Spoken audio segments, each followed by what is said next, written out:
there's no way a person alone can buy a house or a young couple. As Montrealers prepare for the annual moving day rush, a new report from Royal Lepage reveals that nearly 1 in 3 Quebec renters considered buying a home this year before deciding to sign or renew their lease.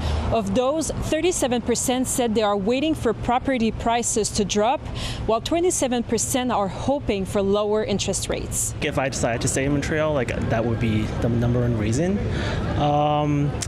And if prices just keep on going, if it doesn't make sense to rent anymore, I feel like that's one of the big push to get a place before everything goes up, Absolutely not. I'm unemployed and I have been laid off from so many jobs this year that even renting a place was difficult, so the idea of buying something is totally out of this world. The study also highlights that Quebec renters are the least likely in Canada to spend more than 30% of their net income on rent, 46% compared to the national average of 52%.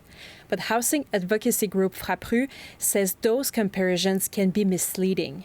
They warn that the "we comfort ourselves by comparing with others" narrative doesn't match what's really happening in Montreal, where rent has jumped 71% since 2019, according to Statistics Canada. If we compare ourselves to Toronto, to Vancouver, and to other big cities in Canada, Montreal looks still affordable, but we're losing this affordability, and fast also.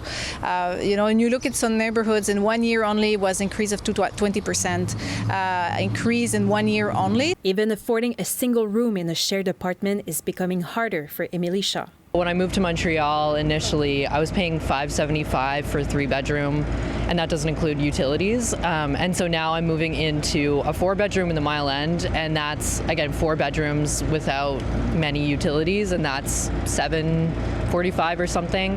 And again, for a 4-bedroom, that's quite a lot, I think, in my opinion. I got a lease transfer recently, and it did increase by 10% because it's a relatively newer unit. So yeah, it's not looking good if it keeps going up like that. We really need a rent control, and we need to have alternative out of the market, and for that we need a Quebec government that wants to invest in those that it should have many years ago. In Montreal, Johanie Bouffard, City News.